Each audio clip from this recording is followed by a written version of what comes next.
her room. That's right, he's the mysterious Redditor. They also meet Ray in the TV show, and the interaction with him is almost verbatim how it's portrayed in the book. Do I know you?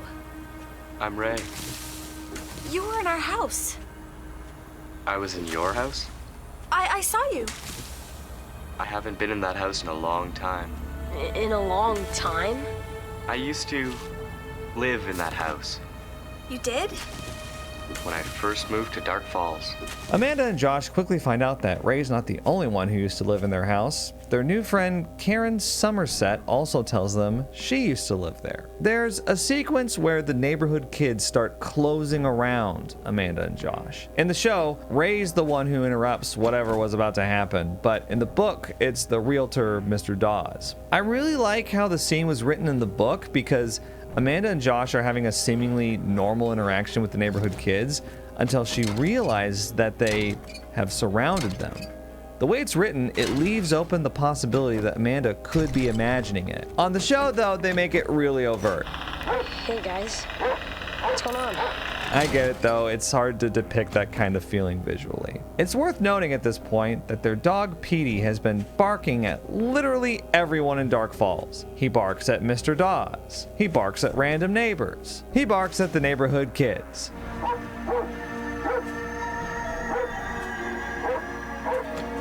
Petey hates these guys. And so do I. Anytime I see a dog bark at someone like they don't trust them, I immediately take the dog's side. I don't know what you did, but it must have been bad. It's around chapter 11 that the action starts to pick up. Petey goes missing, and it's up to the kids to find him. Josh thinks Petey's in the cemetery, which is where they found the dog when he went missing back in chapter 2. On their way there, they discover that they're being stalked by a Redditor. Yep, it's Ray. And Ray gets really aggressive about them not going to the cemetery. He thinks it's a really bad idea. They find out that the town has meetings in the cemetery. This is one of the major deviations between the book and the show. In the show, they're actually having a full town meeting right then. But in the book, they just find an empty amphitheater. Now this part of the book is actually a really cool reveal. They find Petey in the cemetery, but he doesn't recognize them, and he keeps running away. While they're chasing him, Amanda stumbles upon a gravestone. The name on that gravestone? Karen Somerset, her friend that said she used to live in Amanda's house. They also find the names of all the neighborhood kids on gravestones in the area, including the Redditor himself, Ray Thurston. And the jig is up.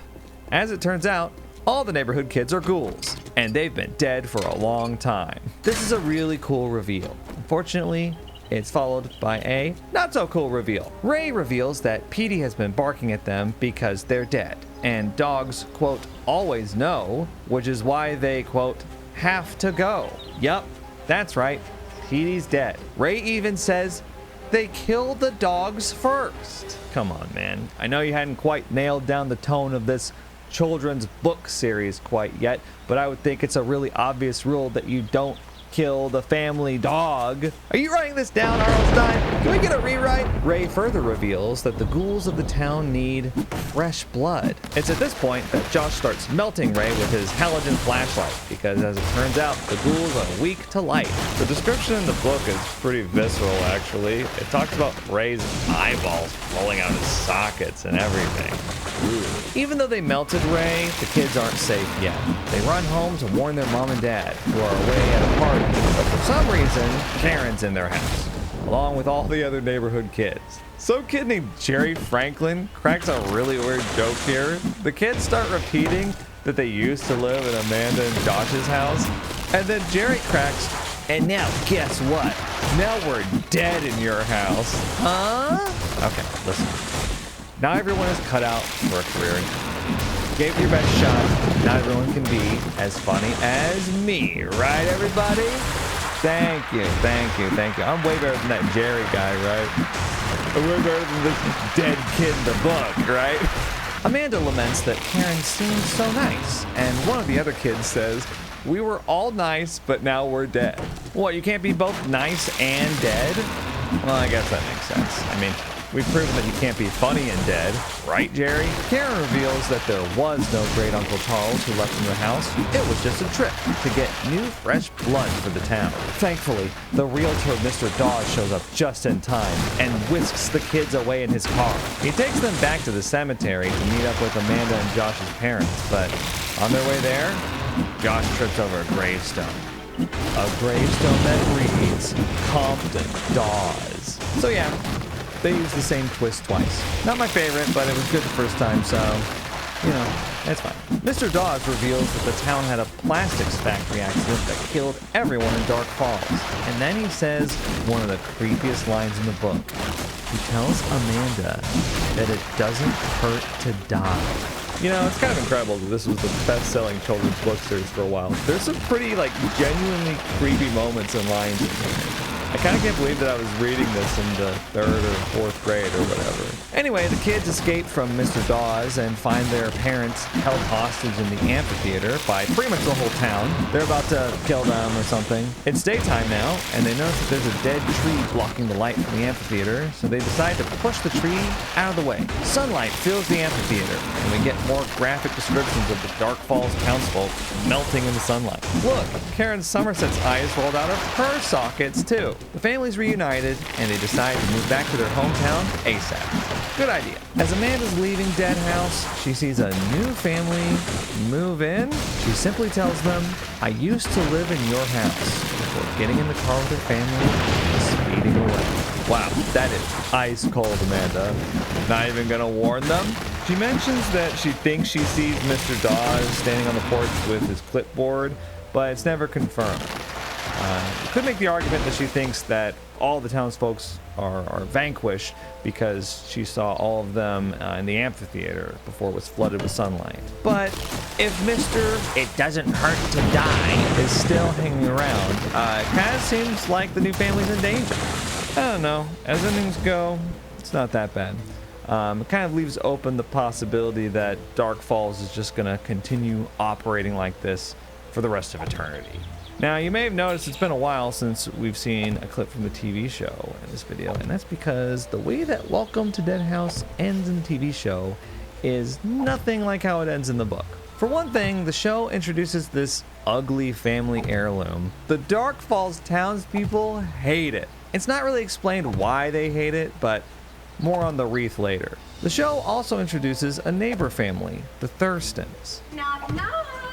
Oh, it's your friendly next door neighbor popping in with breakfast. Mysteriously, the Thurstons don't have a son named Ray. Instead, they have a daughter. Wait till you meet my daughter Karen. She's 13. She's gonna be just thrilled that our new neighbors have kids. I'm not sure exactly why they decided to change Karen Somerset to Karen Thurston in the show, but they basically ended up fusing the characters of Karen Somerset and Ray Thurston together into one character, which is fine because the show's version of Ray basically just stands around in the background. Just hanging around. Karen shows up around the time the kids are circling in on Josh and Amanda. My mom told me we had new neighbors. And she even hangs out with Amanda a few times. What's that thing over your fireplace?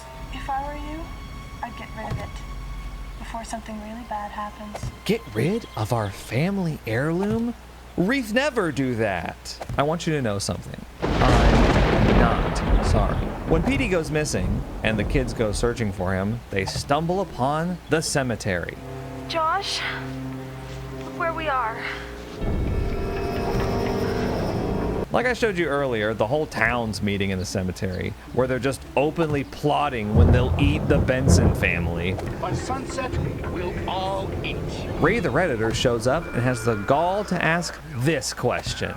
Do you remember me? No, Ray, they have seen you one single time. It's funny because in the books, they hang out with Ray and the neighborhood kids for like weeks and weeks, playing baseball, hanging out at the school playground. It's like a dollar store version of the Sandlot over there. But in the show, we just get one scene with Ray where he says some weird things I haven't been in that house in a long time. before he tips his fedora at them and leaves. And that's it. So no, Ray, we don't remember you. and I hope that hurts your feelings. Back at the Benson house, the Thurstons are over for dinner, and it's going about as well as you might expect. The sun is supposed to come out this afternoon. Amanda and Josh get chased out of the cemetery by the townspeople, who just couldn't wait another minute to start feasting on them. When they come back home, the Bensons are all in a panic. Grab a table, whatever you can! Lock the door! The Thurstons pretend that they're in the same boat, and that they also have to avoid the Dark Falls ghouls. We thought that they were gone for good. But then something interesting happens. They come up with the idea to destroy that family wreath they hate so much. It's that wreath. Mom, we have to destroy it. It's just a wreath. And those are just walking dead people outside! I've always hated that thing. So Mother Benson throws the wreath in the fireplace, and as it turns out, that was a bad move. You thought that wreath would keep you safe. Well, you were right. The wreath is an interesting twist to the TV show that kind of fills in some gaps from the book, actually.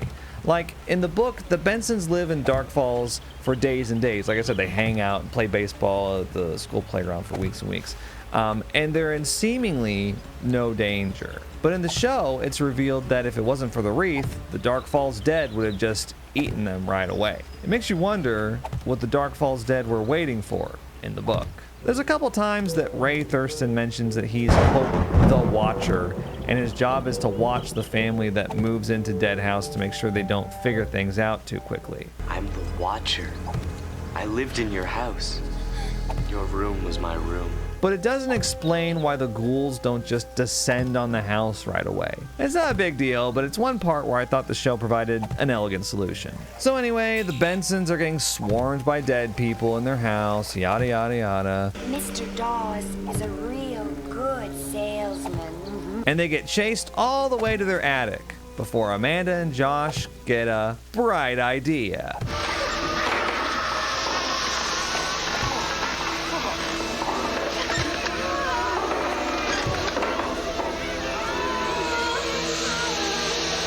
Seizing the opportunity, the Bensons make a break for the car. Now I know why everyone around here wore hats! Interestingly, Mr. Dawes shows up here to plead with them to stay. Is there something you don't like about the house? But it's too late. The Bensons are out of there.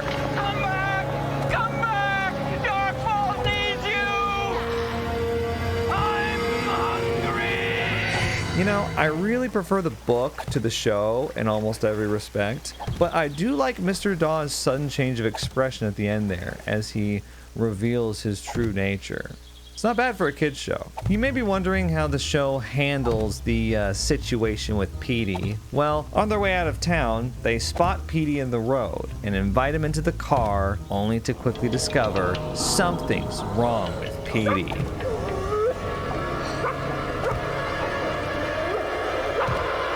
Oh, that black and white filter. Wow. They really don't make them like this anymore, huh? Petey, for a dog, you're a great actor. You really scared me when you played Dead. So, that's Welcome to Dead House. You know what time it is now? It's time to rate it. All right, let's see. The first category is spine shivers, or how scary it was. I think I give the book 4 spine shivers out of 5. Some of the lines, like Mr. Dawes, "It doesn't hurt to die, Amanda," were pretty memorable, and the story overall was a little more graphic in its descriptions than I remember other stories being. I had to read about 2 different kid ghouls having their eyes, quote, roll out of their sockets. No thanks. For the show, I think I'd give it 3 spine shivers. It lost a lot of the subtlety from the book, and there was that goofy sequence with the girl saying, "Get away!" in Amanda's room. Still, the chase sequence where the whole town was after Josh and Amanda in the cemetery was really well done. Could have been worse. Next category is funny bones, or how comedic it was. I gotta give the book 0 funny bones. It's just not funny at all. Not even Jerry's side-splitting joke about being, quote, dead in your house or whatever. It's like, sorry, Jerry, but there's a reason your last name is Franklin and not Seinfeld. Right, guys? The show wasn't that funny either, so I think this is a 0 funny bone scenario for the show, too. Finally, the last category is closet skeletons, or how good the twist was. For the book, I'll give it 2 closet skeletons. The twist is that everyone in the town is dead, but I mean, it's not much of a twist considering all the hints dropped throughout the story, like Dark Falls, Seriously? I'll give it a bonus closet skeleton for the gravestone reveal though. That was a cool way to do it. But then I'm gonna take away one closet skeleton for using it twice. I'm pretty neutral on the ending where Amanda just says she used to live in their house. Like, that's fine. It's not awesome or anything. It's just okay. For the show, I'm actually gonna give it just one closet skeleton. Everything's too overt in the TV adaptation. The house is old and creepy. The residents are really over the top. They're really obvious about how much they hate the wreath. Just nothing is that much of a surprise. Also, there's inexplicably no gravestone reveal, even though they go to the cemetery. Some wasted opportunity there. And now for the overall grade. I'm gonna give the book a solid B. And the show, I'll give it a C. You know, I might adjust these grades later if we get like 20 stories into this and I realize that Welcome to Dead House is actually really good in comparison to all the rest. But right now, these are my first impressions. So yeah, Welcome to Dead House. A bit more mature in its themes than what would end up coming out of the Goosebumps series later. And it's not exactly the most fun or wacky storyline, but what it lacked in fun, it made up for in fear. As far as Welcome to the Dead House's influence and legacy on the Goosebumps series as a whole, it never got a sequel. In fact, to my knowledge, there's no reference to Dark Falls or Dead House in any other Goosebumps book that's come out since. Some of the more popular titles in the series can get 2 or even 3 more sequels. We'll get to those later. But yeah, just the one for Dead House. If I had to guess, it's probably partly to preserve the ambiguity of the ending, which is fine. Right, on to the next one. What are the Hunger Games for?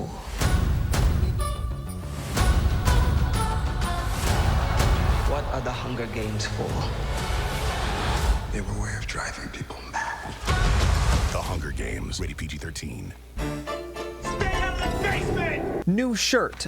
John Wolf here, the internet's busiest Goosebumps nerd, here with another story review, and this time we're talking about the second book in the series, Stay Out of the Basement. Originally published in July 1992, along the first book, Welcome to Dead House. Hey, we just talked about that one. Anyway, since this was published simultaneously with Dead House, Stay Out of the Basement also has a darker tone to it than the later Goosebumps stories. The difference, though, is that this one is kind of funny sometimes, but we'll get to that later. Anyway, let's get to that cover. So remember earlier when I said it was Tim Jacobus or bust? Well, this is one of the only original Goosebumps covers not illustrated by Jacobus. It was illustrated by a guy named Jim Thyssen, and it's the only Goosebumps cover he illustrated. Interestingly, Tim Jacobus' artwork has been used for later editions of Stay Out of the Basement, like this one, and I can't believe I'm saying this, but I actually prefer the original cover. Just look at that ominous plant hand. And it's completely dark in there too. I really like this illustration, and I also like the blue-green color scheme. Now that I'm seeing it actually, I wasn't exactly wild about Dead House and the double purple. The cover color scheme is important. I'm giving this one a solid 4 out of 5 creepy covers. We're off to a good start even before we get into the story, which we'll be doing now. Great segue, John. The story centers around the Brewer family, mainly the 2 kids, Margaret and Casey, and their mysterious dad, Dr. Brewer. There's also a Mrs. Brewer, but she kind of sucks. We'll get into that later. The first thing I noticed about Stay Out of the Basement was on the very first page.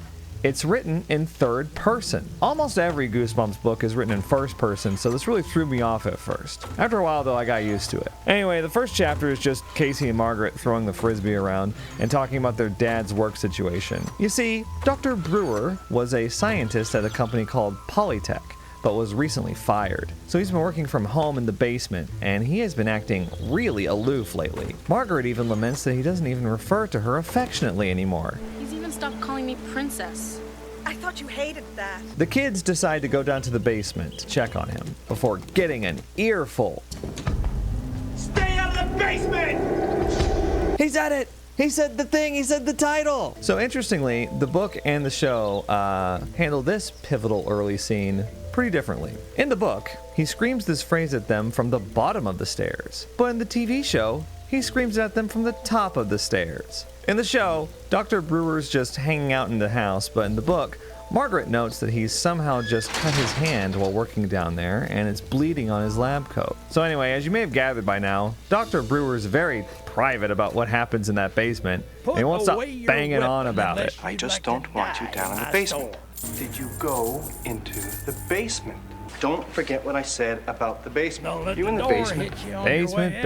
Basement. Give it a rest already. At the beginning of chapter 2, Mrs. Brewer leaves on a trip to go see her sister, Aunt Eleanor, who's in the hospital. I'm counting on you two to take good care of your father. So Dr. Brewer takes Mrs. Brewer to the airport, and the kids are left home alone. It's really hard to say Brewer, by the way. Dr. Brewer. This sounds like I'm saying nothing. Dr. Brewer. Dr. Brewer. In the book, Margaret's friend Diane is over for this part, but there's no such character in the TV episode. That's fine, really, because Diane's pretty much only there to be the rebellious friend who convinces them to go check out the basement. In the show, though, Margaret just hears a weird noise.